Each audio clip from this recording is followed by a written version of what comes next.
Ukraine's ousted defense minister claims the country faces a crisis of governance. Демократія не може бути. He made the comments last night on YouTube just weeks after he was sacked by President Zelensky.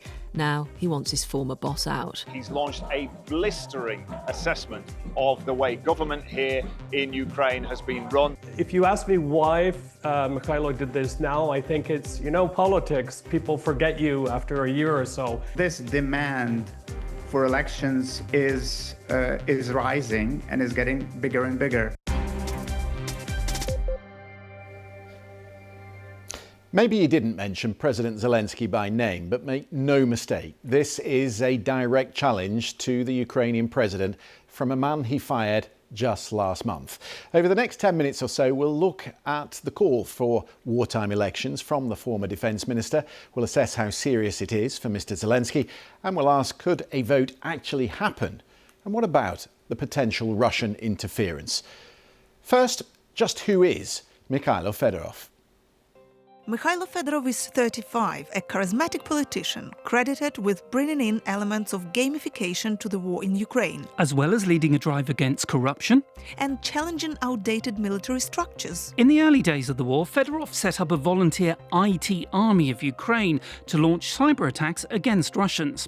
Later, he led a successful fundraising campaign called the Army of Drones, designing a system that awarded Ukrainian military units with credits for hitting Russian targets. Here he is talking about that in July 2025. This is where we kill Russians. Fedorov was appointed defense minister in January this year, where he continued his focus on drones and high-tech warfare. He even asked SpaceX founder Elon Musk to stop Russia from using Starlink satellites for drone attacks. But in mid-July, he was sacked by the president, sparking protests. It's believed to have resulted from tensions between him and Army Commander-in-Chief Alexander Syrsky. And now he's called for a presidential election. It is widely seen as the biggest challenge to Volodymyr Zelensky's presidency since Russia's full-scale invasion 4.5 years ago. So what did Mykhailo Fedorov say in his social media video? Here's a clip. Демократія не може бути. Democracy cannot be held hostage by Russia. We must find a lawful, safe and realistic mechanism that will allow Ukraine to restore a fully functioning democratic process even under conditions of a long war. Процес навіть за умов тривалої війни. У нас є We are facing a systematic governance crisis. The old system lives by its own rules too often. It protects itself, fears change, makes decisions slowly and may punish the initiative while rewarding loyalty. So, just how significant is this intervention from Mykhailo Fedorov? A question for our Ukraine correspondent, Dan Johnson, who's in Kyiv. It's the boldest challenge to the leadership of President Volodymyr Zelensky during his tenure, during this war. Mykhailo Fedorov says there is a crisis of governance and that there's a need to restore the trust of citizens in the state and a need to rebuild hope. He is warning that there is corruption hampering Ukraine's war effort, making it more difficult to win, and he thinks elections are needed to bring about a change in leadership, reforms in politics, and new guidance, new leadership at the top. President Zelensky is yet to respond directly to Fedorov's video, but Dan has more on the reaction to it in Ukraine. Well, Mykhailo Fedorov has had demonstrators on the streets protesting in support of him ever since he was sacked, and that's happened again already. But there are also people opposing him, those who are loyal to President Zelensky and feel he's maybe overstepping the mark here. A source in the president's office said that this was unrealistic and that it was bizarre to plan elections at a time when Ukraine was still under attack from Russian missiles and drones. Those loyal to President Zelensky say it's unrealistic, but how serious a threat is it politically to the president? A question for BBC Monitoring's chief analyst, Vitaly Shevchenko. I don't think it's massive. It's an inconvenience, a hurdle, but not something that will push Zelensky's rule to the brink of collapse. Mykhailo Fedorov, he just doesn't have the political wait to force an election.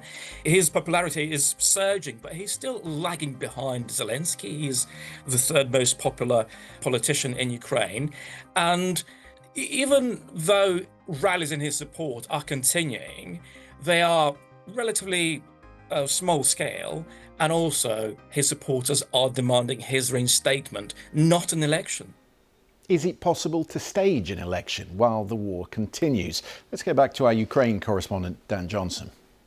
Well, it's difficult because under the state of martial law that exists here, elections are not actually permitted. They are now 2 years over date, but there are difficulties. How would that election be run? How would you organise it and ensure that it was free and fair and inclusive? There are millions of Ukrainians overseas. There are people serving in the military. There are those living under Russian occupation. Would they be able to vote? Would they have a say? Then there's the challenge of making sure Russia didn't interfere in it to destabilise politics here. Olga Ivasovska is chairwoman of the Ukrainian civil society organisation Opora. She agrees any election would be difficult. We have a huge experience of observation of such type of elections during the period without martial law, but still this period is much more problematic, and elections during wartime will not be fully democratic for sure, and we will pay a very high price if something will go in a wrong manner, because it's not just about inclusion, like whole groups who are suffering because of full-scale invasion has to have a chance to participate in elections. Your colleagues mentioned already refugees, like more than 6 million of Ukrainians are living now out of Ukraine, and we have just 104 polling stations abroad. OK, so holding elections is challenging because of the war and the practical difficulties of organising a vote. But what do Zelensky's political opponents think? Should Ukraine be heading to the polls? Here's Vitaly Shevchenko again. Volodymyr Zelensky's party has more than half of the seats in parliament, and the second and third largest factions are led by the former president Petro Poroshenko and the former prime minister Yulia Tymoshenko. And both of them have rejected the idea of holding elections in wartime. And the second most popular politician in Ukraine, Valery Zaluzhny, is also rejecting it. That's why Mykhailo Fedorov's statement is so unexpected and so new. And I would argue that it's probably with his ambitions in mind that he made it, rather than demands voiced by a political party or a popular movement. But even if Ukraine could eventually hold election, another question looms. Would Russia try to interfere in them? Here's Vitaly with his take.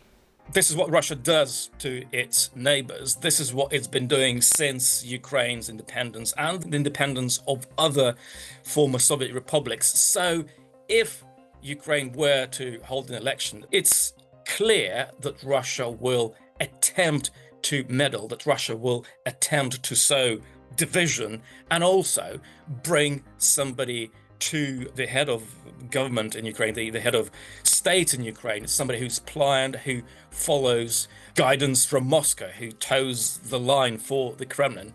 That's why so many politicians in Ukraine say, you know what, now's not the time, not only for practical reasons, but also because this is going to be yet another battlefield between Ukraine and Russia is so good at influencing elections. In his video, Fedorov complained about corruption. And today, President Zelensky has fired one of his top aides, who is reported to be the target of a corruption investigation. So how big a problem is corruption in Ukraine? A question again for Vitaly. It's massive. Throughout its years after independence, Ukraine has been mired in corruption. It's been a huge problem for the country now that it's fighting Russia as well, with so much money possibly being embezzled. There are millions and millions of dollars sloshing about, but the government in Kiev knows that it's an issue, a huge issue, and it's been trying really hard to fight it. So what now for the man who is calling for those elections, Mykhailo Fedorov? The big question, will he try and stand against President Zelensky? Back to Dan Johnson in Kyiv. He's not definitely said that he will, but it does seem like this challenge is laid down so clearly, so boldly, that Mykhailo Fedorov presumably has ambitions or aspirations. It is certainly a challenge that could, if it were to lead to elections, see President Zelensky toppled. Is Mykhailo Fedorov the man to take over? Could he be the next president of Ukraine? The polls suggest if that election were possible, he may win it. And that is all you need to know about President Zelensky's election challenge.